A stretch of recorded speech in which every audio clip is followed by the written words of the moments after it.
지난 주일 여러분과 말씀을 나눈 것처럼 성경에는 두 가지의 시간을 이야기한다고 했습니다. 하나는 인간이 이 땅을 살아가는 인생이라는 시간이 있고 하나님의 시간이 있다라고 말씀을 드렸습니다. 그 하나님의 시간은 절대로 우리 인간의 시간과 같지 않다라고 했습니다. 이유는 하나님은 영원이라는 시간 속에 계시고 우리 인간은 내일과 어제와 오늘이라는 시간에 묶여서 살아갈 수밖에 없는 제한된 유한한 이 수평의 시간 속에 살아가고 있기 때문에 그렇습니다. 그래서 인간은 늘 그 영원 속에 계신 하나님을 이해하지 못합니다.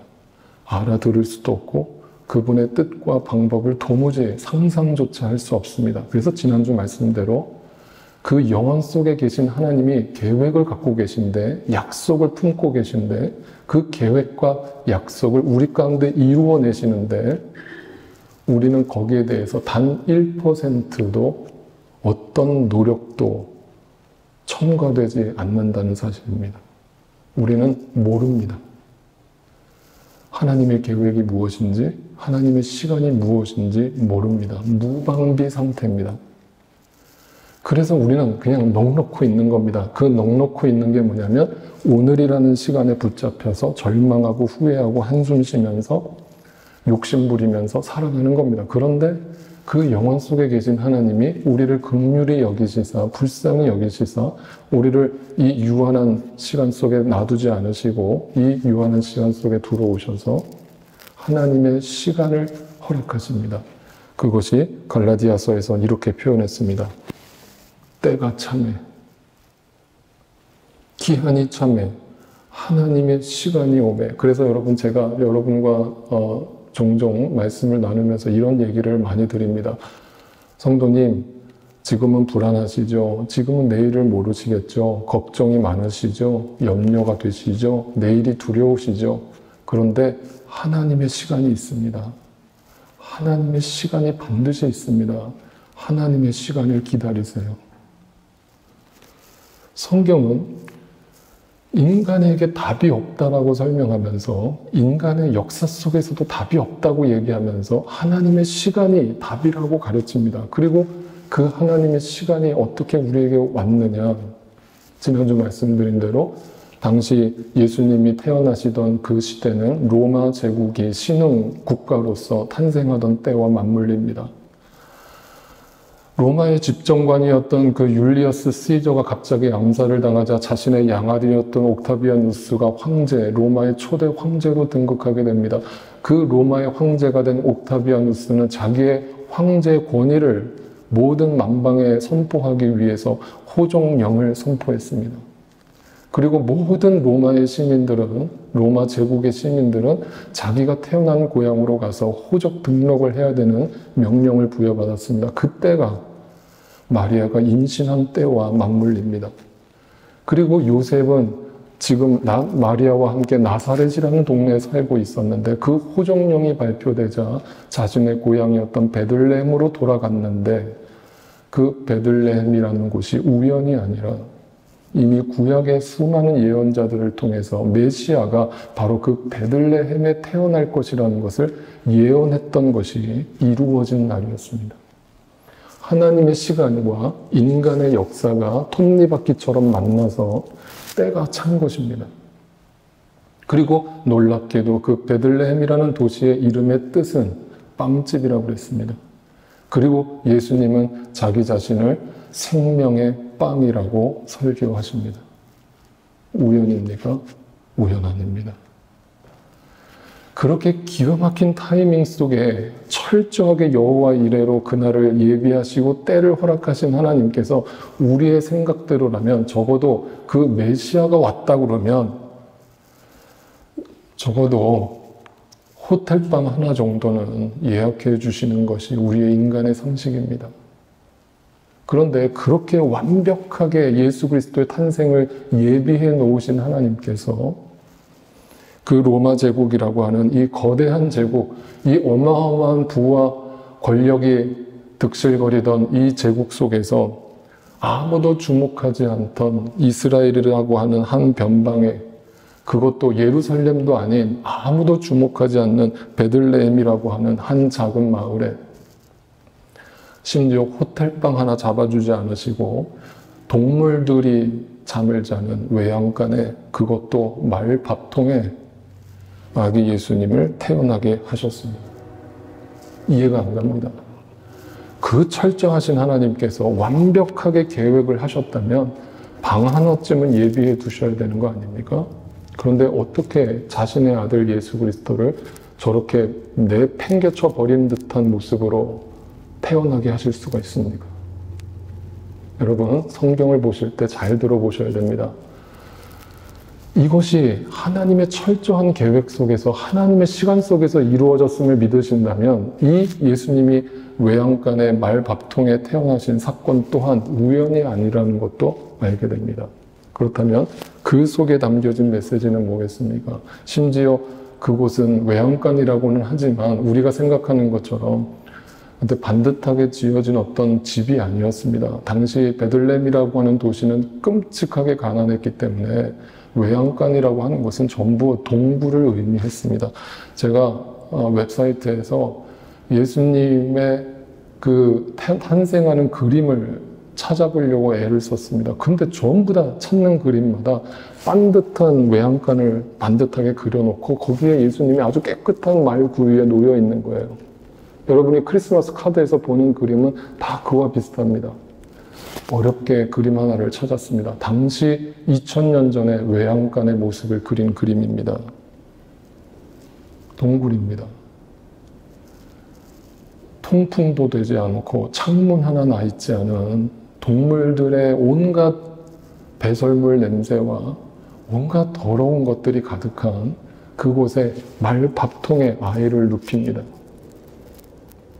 여러분, 그렇다면 이 장소는 하나님이 예비하신 것이고 하나님이 계획하신 것이고 하나님의 목적과 의도와 의미가 담겨져 있습니다. 어떤 의미가 담겨져 있겠습니까? 절대 예수님은 이 땅에 복을 추구하는 삶을 우리에게 허락하시기 위해서 오신 것이 아니라는 사실입니다. 예수님은 우리가 이 땅에서 잘 먹고 잘 살기를 원하는 뜻에서 오신 것이 아니라는 뜻입니다. 그렇다면 예수님도 적어도 로마의 황제가 등극하던 그 시대 속에서 황제의 아들로 태어나시거나 적어도 궁궐에서 태어나시는 것이 합당해 보입니다. 그런데 예수님은 너무나 초라하다 못해 정말 거지 같은 곳에 태어나셨습니다. 그것은 예수님이 이 땅에 오신 목적을 우리한테 설명하려는 너무나 선명하고 강력한 메시지입니다. 오늘날 기독교가 왜 타락했는가? 이 모습을 잃어버렸기 때문입니다. 어떤 분이 저한테 이런 얘기를 합니다. 안 믿는 분이었습니다. 목사님, 제가 교회 가는 게 거부감이 생깁니다. 왜 그렇습니까? 교회 가면 다들 너무 잘 사는 것 같아요. 아, 그렇게 느끼십니까? 우리 교회 얘기하는 게 아닙니다. 대부분의 교회를 가면 너무나 부자 교회라는 느낌을 받는데요. 삶이 넉넉하고 살만하고 재력적으로 여유가 있는 분들이 예수를 믿는 것처럼 보인대요. 그리고 교회들도 너무 휘하철lan하대요. 거기 그 모습에서 부담감을 느낀대요. 너무나 안타까운 얘기지만 우리가 너무나 외형적으로 부유해졌고 이 예수님이 이 땅에 오신 말구유의 모습을 상실해버렸다는 사실을 다시 한번 기억할 필요가 있습니다. 여러분, 심지어 예수님이 이 땅에 오심을 처음으로 알게 된 무리들이 있었습니다. 그 무리들이 누구라고 성경을 가르칩니까? 목자들이었습니다. 우리는 목자들 하면 역시 어느 정도 이렇게 수준이 있는 사람들이라고 생각할 수 있겠지만 1세기 팔레스타인 지역의 목자들이라고 하는 것은 이런 사람들입니다. 예루살렘에 있는 귀족들이 있었는데 그 귀족들이 많은 가축들을 가지고 있었습니다. 그 가축들을 돈을 받고 대신 쳐주는, 양을 쳐주는 사람들이었습니다. 한마디로 사꾼들이었습니다. 그들은 매일 광야에서 그 양떼들을 지키기 위해서 고군분투를 했는데 그 양떼들을 어떻게 지켜야 되냐면 이리떼들로부터 지켜야 됩니다. 그러면 간혹 가다가 이리떼들이 자신의 양떼를 습격하게라도 하면 그 양떼가 비지 않습니까? 양이 비잖아요. 그러면 어떻게 됩니까? 주인한테 매를 맞거나 그걸 내가 갚아내야 됩니다. 그러면 어떤 방법을 취해야 됩니까? 남의 양떼를 훔치는 것밖에 없습니다. 당시 팔레스타인 지역의 목자들은요, 사람들에게 어떻게 인식됐냐면 가장 천하지 못해 천한 직업, 그리고 아주 비도덕적이고 비윤리적인 사람들, 자신의 이득을 위해서라면 남의 양까지도 서슴지 않고 훔칠 수 있었던 사람들, 비양심적인 사람들. 여러분 놀랍지 않습니까? 예수 그리스도의 탄생 소식을 처음으로 듣게 된 사람들이 당시 시대 속에서 아무도 주목하지 않는 사람들, 심지어 주목하지 않는 정도가 아니라 손가락질 받는 사람들이었다는 게 놀랍습니다. 그러면 거기에도 메시지가 있겠죠. 거기에도 하나님의 메시지가 있습니다. 한 예수 그리스도가 이 땅에 오신 목적이 뭐라는 거예요? 죄인들을 위해서 오셨다. 그 죄인들에게 굿뉴스, 복된 소식을 들려주기 위해서 오셨다는 거예요. 예루살렘에 있는 종교인들에게는 그 소식이 들리지 않았습니다. 예루살렘에 있는 수많은 유대인들에게는 그 소식이 들리지 않았습니다. 목자들이 그 양을 치던 온갖 이기적인 자아로 가득했던 그 죄인들이었던 목자들에게 그 천사의 기쁜 소식이 먼저 들려왔습니다. 그리고 그 목자들은 그 천사의 말을 이렇게 듣게 됩니다. 천사가 그들에게 말하였다. 두려워하지 말아라. 나는 온 백성에게 큰 기쁨이 될 소식을 너희에게 전하여 준다. 오늘 다윗의 동네에서 너희에게 구주가 나셨으니 그는 곧 그리스도 주님이시다. 너희는 한 갓난아기가 포대기에 쌓여 구유에 뉘어 있는 것을 볼 터인데 이것이 너희에게 주는 표징이다. 여러분 성경 보실 때 이런 단어가 등장하면 꼭 동그라미를 치시고 밑줄을 쳐놓으세요. 뭐예요? 표징. 영어로 보면 사인이라고 분명히 적혀 있습니다. 사인이라는 말의 뜻이 뭡니까? 뭔가를 가리키는 거죠. 뭔가를 가리키는 겁니다. 뭔가를 보라는 겁니다. 손가락이 달을 가리키면 달을 쳐다보라는 겁니다. 그런데 손가락을 보지 말라는 겁니다. 그러니까 사람들은 이 목자에게 음성을 들려주신 그 하나님의 뜻과 그 아기를 찾아갔더니 그 아기가 너무 초라하다 못해서 그지 같은 모습으로 태어난 그 모습을 보면서 어떻게 이것이 메시아일 수 있어? 이것이 어떻게 하나님의 아들의 모습일 수 있어? 말도 안 돼! 라는 생각을 하는데 천사는 이렇게 말합니다. 그게 표징이야. 그게 사인이야. 그게 하나님의 뜻이야. 이걸 놓치면 기독교가 뭔지도 모르고 신앙이 뭔지도 모르고 복음이 뭔지도 모르고 자기 만족에 취해서 종교 생활을 할 수밖에 없어 라는 메시지가 담겨 있습니다. 그 표징을 목자들은 단번에 알아들었을까요? 못 알아들었습니다. 천사의 말을 듣고 즉시로 아기 예수가 있는 곳으로 뛰어갔습니다. 그리고 아기 예수님을 보고 실제로 그 아기가 외양간에 말 구유에 누워 있는 모습을 보면서 사람들에게 천사가 자기들한테 이런 얘기를 전해줬다고 그 마리아와 요셉과 그 가족들에게 이 소식을 전해줬습니다. 그리고 그들은 급히 달려가서 마리아와 요셉과 구유에 누워있는 아기들을 찾아냈다. 그들은 이것을 보고 나서 이 아기에 관하여 자기들이 들은 말을 사람들에게 알려주었다. 이것을 들은 사람들은 어떤 소식입니까? 메시아가 이 땅에 오셨다라고 하는 그 놀라운 복음의 소식을 들은 모든 목자들은, 사람들은 모두 목자들이 그들에게 전해준 말을 어떻게 여깁니까? 복되게 여기지 않습니다. 예수 그리스도가 바로 당신을 위해서 이 땅에 오셨다는 그 말을 이상하게 여깁니다. 여기서 이상하게 여겼다는 영어 단어를 보면 amaze라고 되어 있고, 예전 개역개정에서는 이거를 놀랍게 여겼다라고 표현을 했지만 마치 찬양하는 듯한 표현을 썼지만 잘못된 표현입니다. 새 번역이 정확하게 번역했습니다. 그걸 보고 이상하게 여겼습니다. 왜 이상하게 여겼습니까? 메시아인데, 하나님의 아들인데 어떻게 이렇게 초라한 모습으로 올 수가 있어? 우리가 상상하던 메시아가 아니야. 우리가 꿈꾸던 메시아가 아니야. 우리가 꿈꾸던 다윗의 영광의 재현이 아니야. 우리는 이스라엘 왕권이 다시 회복되고 다윗 시대처럼 영광스러운 나라가 부흥을 경험하기를 원했어. 교회가 부흥하기를 원하고, 나라가 기독교 국가가 되기를 원하고, 기독교 대통령이 나오기를 원하지만 그것이 인간의 생각과 너무나 달랐기 때문에 이상하게 여길 수밖에 없었습니다. 자, 모든 사람이 그 천사의 복음의 소식을 듣고 이상하게 여겼는데 단 한 사람만 이 모든 상황들을 이상하게 여기지 않는 사람이 있었습니다. 누구였을까요? 마리아였습니다. 마리아는 이 모든 말을 마음에 새기어 생각하였다. 영어로 보니까 treasure all these words and performed them in her heart라고 했습니다. 이건 뭐냐면 treasure, 보물처럼 여겼다, 소중히 여겼다, 그걸 마음에 깊이 새겼다. 다른 사람들은 모두 그 광경을 이상하게 쳐다보고 있는데 마리아만 이건 우연이 아니야. 하나님이 왜 나에게 분명히 수태고지를 주시고 하나님의 아들이라는 것을 메시지를 주셨는데 왜 이 아들을 이렇게 초라한 모습으로 이 땅에 오게 하셨을까?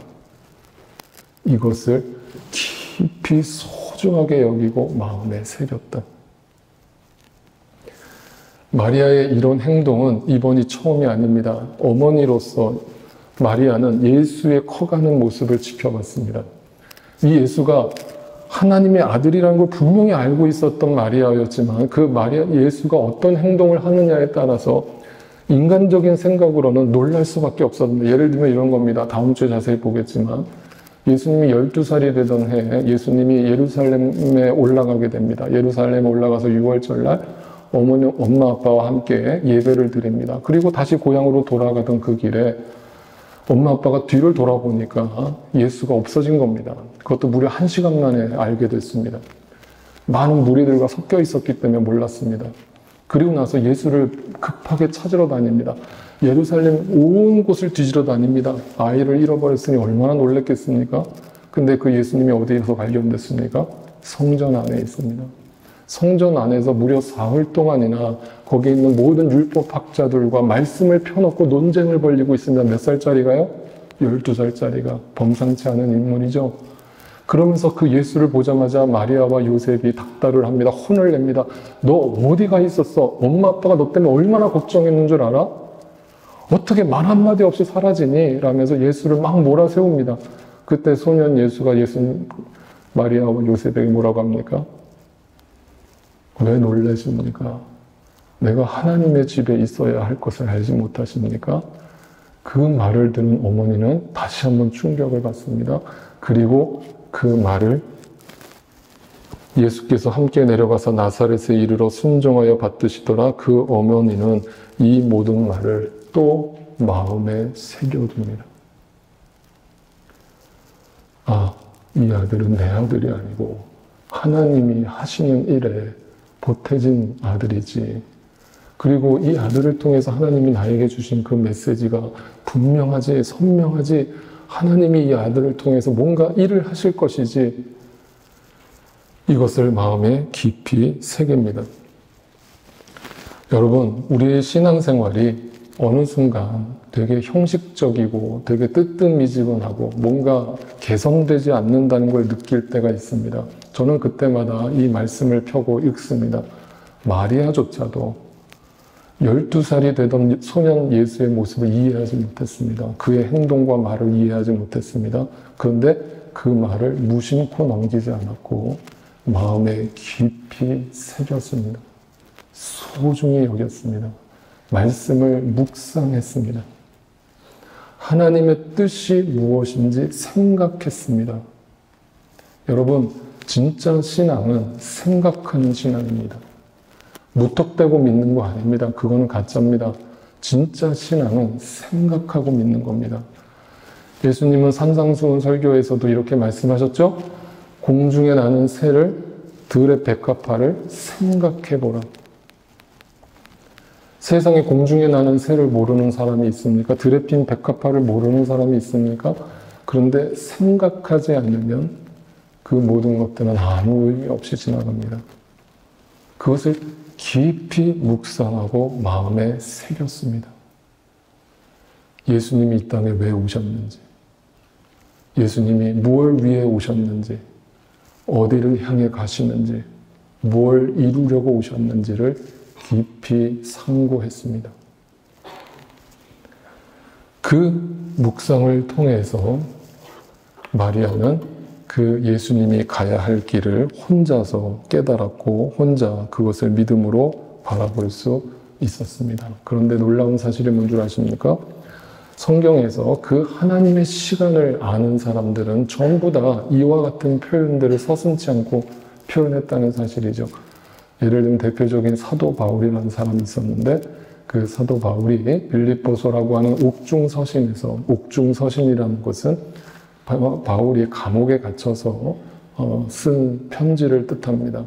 그 감옥에 절망에 빠져 있던 그 바울이 이렇게 이야기를 합니다.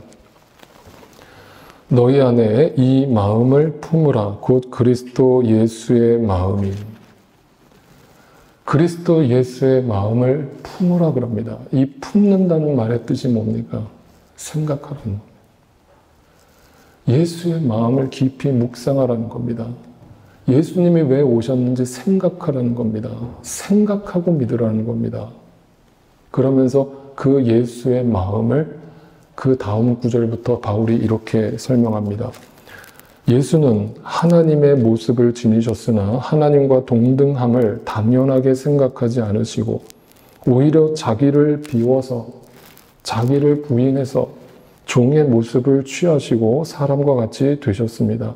그는 사람의 모양으로 나타나셔서 자기를 낮추셨고 죽기까지 순종하셨으니 십자가에 죽기까지 하셨습니다. 이게 예수님이 이 땅에 오신 목적이라는 거예요. 예수님이 이 땅에 오신 이유라는 거예요. 이게 예수님의 마음이라는 거예요. 이거를 품지 않고 상고하지 않고 소중히 다루지 않고 깊이 묵상하지 않는 자는 제가 단연코 말씀드립니다.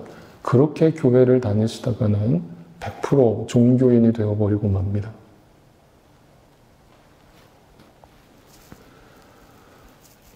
그렇게 예수님을 깊이 묵상하는 사람들이 성경에 기록되어 있습니다. 그리고 그 예수님을 만나서 예수님의 뜻을 이 땅에 이루며 살았던 사람들이 성경에 기록되어 있습니다. 여러분, 이 말씀을 묵상할 때 제일 중요한 단어가 어떤 단어인 것처럼 보이십니까? 어떤 말씀인 것처럼 보이십니까? 십자가에 죽으셨다? 낮추셨다? 경선하셨다? 아닙니다. 이 말씀의 키워드는 이 단어입니다. 순종하셨다는. 예수님의 마음은 어떤 마음이냐면 순종하는 마음입니다. 그 순종하는 마음이라는 것은 예수님을 영접하는 순간부터 더 이상 이 유한한 시간 속에서 내가 영향을 받지 않고 하나님의 시간 속에서 이 하루하루를 남은 인생을 살아가게 되는데 그것은 모든 상황에 대한 순종이고 하나님의 말씀에 대한 순종을 의미합니다. 많은 분들이 하나님의 말씀을 이해하려고 합니다. 이해하는 것은 믿음이 아닙니다. 그건 내 주관입니다. 이해가 되면 순종하고 이해가 되지 않으면 순종하지 않겠다라는 것은 결코 믿음일 수 없습니다. 예수님은 절대로 이해가 되지 않는 상황이 예수님의 인생 속에서 계속 벌어졌습니다.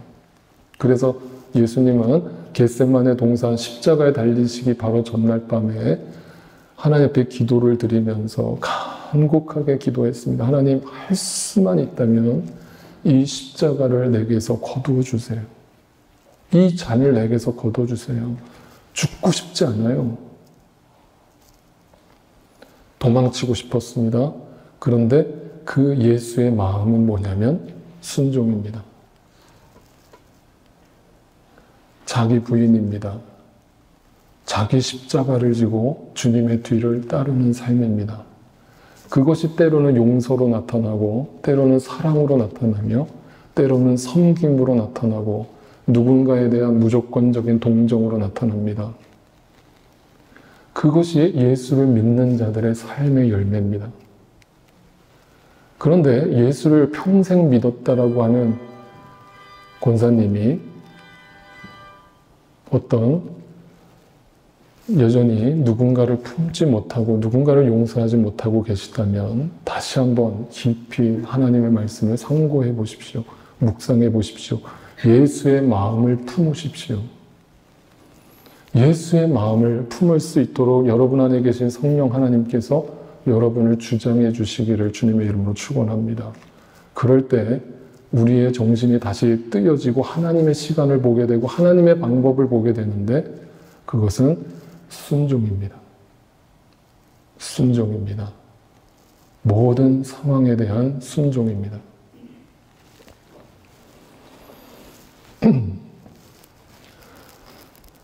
1818년 12월 달 성탄절을 며칠 앞둔 오스트리아의 짤즈부르크라고 하는 동네의 한 산골 마을에 성 니콜라스라고 하는 성당이 있었습니다. 그 성당에 담임을 하고 계시던 무어라고 하는 신부님이 계셨습니다.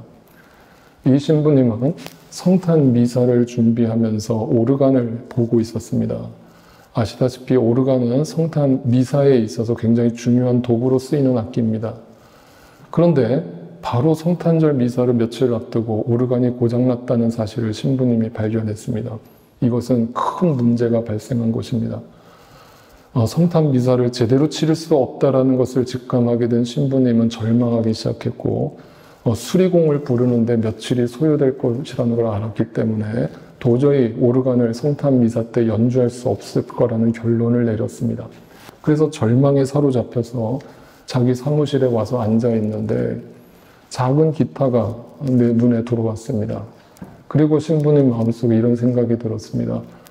이번 성탄절날 화려한 오르간 연주는 아니라고 할지라도 성도들과 기타 반주에 맞춰서 하나님을 찬양해야 되겠다. 그 기타 반주에 어울릴 만한 찬양곡을 내가 지어봐야 되겠다. 한 번도 시라는 것을 써본 적이 없던 무어 신부님은 그 책상에 바로 앉아서 하나님의 말씀을 폈습니다. 그리고 너무나 잘 알고 있었던 오늘 본문 누가복음의 예수님의 탄생 이야기를 깊이 묵상하기 시작했습니다. 그리고 그 묵상을 통해 한 가지를 발견합니다. 예수님의 탄생의 의미, 이 땅에 오신 이유, 그것은 화려한 크리스마스가 아니었다라는 것을 깨달은 그 무어 신부가 시를 써 내려가기 시작했는데 그 시가 오늘날 찬송시로 남아서 전 세계 많은 크리스찬들과 심지어 믿지 않는 자들에게까지 울려 퍼지는 캐롤송이 되었습니다. 그 곡은 이 곡입니다. 그 첫 가사가 중요합니다. Silent night, holy night, all is calm, all is bright. 1818년대는 아시다시피 산타클로스가 전 세계의 많은 어린 아이들의 동심을 자극하던 시대였습니다. 오늘날만 그런 것이 아닙니다. 사람들은 화려한 캐롤송에 취해 있었고 화려한 크리스마스 장식에 취해 있었고 선물을 포장하느라 정신이 없었습니다. 그런데 그 화려한 오르간이 고장나자 기타 반주에 맞춘 조용한 찬양곡을 만들어낸 이 무어 신부는 말씀 속에서 말씀을 깊이 묵상하다가 하나님의 뜻을 발견했습니다. Silent night, 고요한 밤. 고요하다는 말의 의미는 두 가지 의미가 담겨 있습니다. 침묵. 그 침묵은 자기 부인, 순종, 겸손을 뜻합니다. 예수님이 이 땅에 오시던 그 첫날 밤은 절대로 화려하지 않았습니다. 고요했습니다. 겸손했습니다. 낮았습니다. 화려한 팡파레 소리도 울리지 않았습니다. 화려한 합창단의 찬양 소리도 들리지 않았습니다. 그 고요한 밤에 예수님이 이 땅에 왜 오셨는가를 깊이 묵상하면서 이 찬송시를 지었습니다. 무어 신부가 작곡한 곡은 아니지만 이 무어 신부와 비슷한 하나님의 뜻을 발견한 또 하나의 찬송시가 있습니다. 여러분, 저는 개인적으로 여러분께 이런 말씀 여러 번 드렸는데 저는 요즘 월십곡이나 CCM이나 복음성가보다 솔직히 찬송가를 너무 좋아합니다. 이유가 뭔 줄 아십니까? 찬송가는 적어도 깊이 묵상한 사람들이 쓴 시입니다. 하나님의 말씀을 깊이 묵상하고 그 속에서 하나님의 뜻이 무엇인지 아는 사람들이 이 찬송시를 적었습니다. 그와 같은 맥락에서 쓴 또 하나의 찬송시가 있습니다. 제가 너무나 사랑하는 찬송시. 내 영혼의 그 깊은 데서 맑은 가락이 울려나네. 그 평화가 더 이상 외부에서 주어지는 것이 아니라, 조건에서 찾는 것이 아니라, 어떤 상황의 변개에 따라서 찾아지는 것이 아니라 내 안에 있음을 확인한 사람, 그걸 소중히 여기는 사람, 내 안에 담겨진 그 보물을 소중하게 여기는 사람, 그리고 그 복음이 나에게 진정한 평화, 하늘 곡조로 맑은 가락으로 울려 퍼지는 사람. 그 사람이 어떻게 모든 상황에서 일희일비하면서 두려워하면서 하루하루를 살아가겠습니까? 내 영혼의 그 깊은 데서 맑은 가락이 울려 퍼집니다. 그리고 그는 이렇게 또 노래합니다. 이 땅 위에 험한 길 가는 동안 참된 평화가 어디에 있나? 우리 모두 다 예수를 친구 삼아 참 평화를 누리겠네.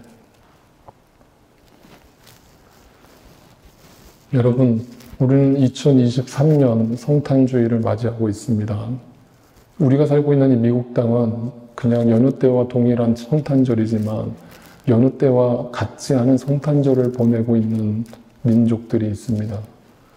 지난 10월 7일 하마스의 선제 공격으로 시작된 이스라엘과 하마스의 전쟁은 2달여가 지났는데도 계속되고 있습니다. 지난 2달여 동안 팔레스타인과 이스라엘 지역에서 죽은 아이들이 무려 3,600명입니다.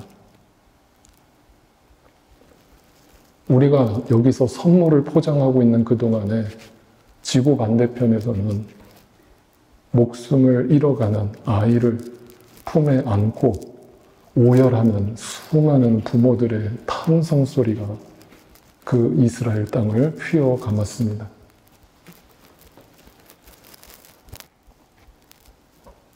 어떤 분들은 이렇게 질문하실 수도 있습니다. 목사님, 이스라엘은 하나님을 믿는 사람들 아닙니까? 하나님이 살아계시다면 왜 그들을 전쟁 가운데 그렇게 죽게 내버려 두십니까? 이런 어리석은 질문은 더 이상 하지 말아 주십시오. 다시 말씀드립니다. 이 땅의 험한 길을 가는 동안 참된 평화가 어디에 있습니까? 그 평화가 얼마나 오래 갑니까? 로마 제국이 200년 만에 무너졌다면 어떤 인간이 세운 권력이 영원하겠습니까? 근데 팍스 로마나를 외치면서 평화가 영원할 것처럼 믿고 살아가는 사람들이 여전히 있다면 아직도 이 땅의 의미를 모르고 계시는 것이죠. 참된 평화가 어디에 있습니까? 여러분, 1년이 마무리되고 있는 시점입니다. 저는 그래서 또 감사한 게 있습니다.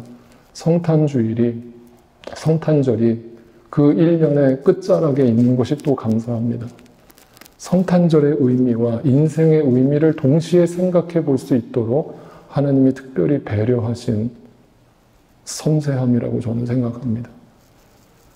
묵상해 보십시오. 예수님이 이 땅에 왜 오셨는지, 그리고 여러분의 인생이 과연 평화가 있는지 생각해 보십시오. 묵상해 보십시오. 그리고 예수님이 이 땅에 오신 목적을 마음에 새겨 보십시오. 예수님이 이 땅에 태어나시던 그날도, 첫 번째 성탄절도 오늘날과 비슷했습니다. 평화가 없었습니다.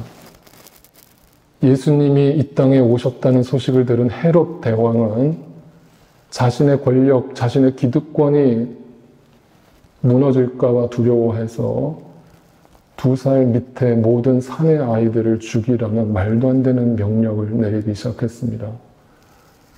그래서 예수님이 태어나시던 그날은 오늘날 지금 이스라엘 땅과 너무나 흡사하게 수많은 2살 밑에 사내 아이를 잃은 부모들의 오열과 통곡 소리로 가득했습니다. 성경은 이렇게 증언합니다. 이에 헤롯이 박사들에게 속은 줄 알고 심히 노하여 사람을 보내어 베들레헴과 그 모든 지경 안에 있는 사내 아이를 박사들에게 자세히 알아본 그때를 기준하여 2살부터 그 아이로 다 죽이니 이에 선지자 예레미야를 통하여 말씀하신 바 라마에서 슬퍼하며 크게 통곡하는 소리가 들리니 라헬이 그 자식을 위하여 애곡하는 것이냐. 예수님이 이 땅에 태어나시던 그 성탄절은 절대 인간적으로 기쁜 날이 아니었습니다. 온 사방에 통곡하는 소리가 가득하던 장례식장이 열리던 날이었습니다. 그 죽음 위에 생명이 허락된 겁니다. 참 생명이 허락되었고 그 메시지는 어떤 메시지를 던져줍니까? 이 땅 위에 험한 길 가는 동안 참된 평화가 없다는 것을 보여주신 것입니다. 그리고 그 예수 그리스도가 너무나 인간적인 눈으로 보면 초라해 보이고 아무것도 아닌 것처럼 보이는 그 예수가 참된 평화로 이 땅에 오셨고 진정한 구원을 주시기 위해서 오셨다라고 우리에게 선언하고 있는 것입니다.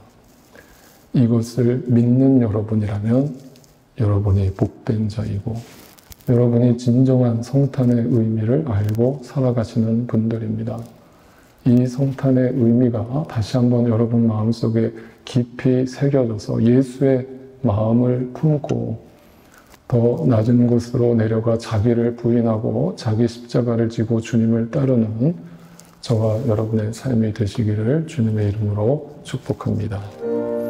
밤이 깊을수록 별은 더욱 빛나며 세상이 그 맛을 잃어갈수록 소금의 진정한 가치는 더욱 빛을 바람을 기억하게 하시고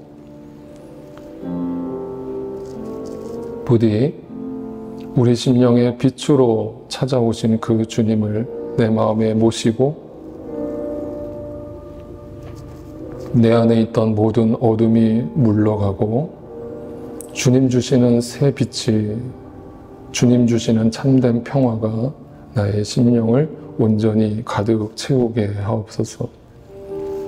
누군가에 대한 증오와 원망으로 어두워진 우리의 마음을 그리스도 예수의 마음으로 다시 한번 밝혀 주옵소서. 이 세상의 모진 풍파 속에서 지치고 고나여 낙심한 우리의 마음 속에 다시 한번 그리스도 예수의 마음으로 우리를 위로하시고 일으켜 세워 주옵소서.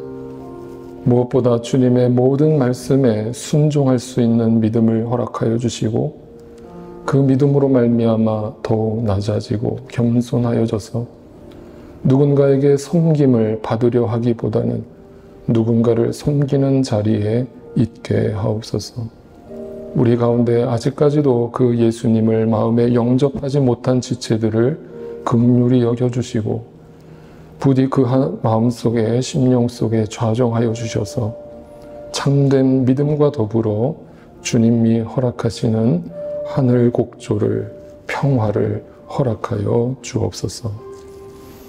이제는 우리를 죄와 사망 가운데 구원하여 주신 예수 그리스도의 놀라우신 은혜와 하나님 아버지의 그 크신 사랑하심과 성령 하나님의 역사하심과 충만케 하심이 가장 초라한 말 구유에 태어나신 그 예수의 표징을 마음에 깊이 새기고 그 예수의 마음을 가슴에 품고 이 어두운 세상에서 빛과 소금으로 내 남은 인생 거침없이 주님 앞에 쓰임받으며 살아가기로 다시금 주님 앞에서 간절히 소망하고 결단하는 우리 사랑하는 모든 믿음의 식구들의 삶 가운데 이제로부터 영원토록 함께 하옵시기를 간절히 축원하옵나이다.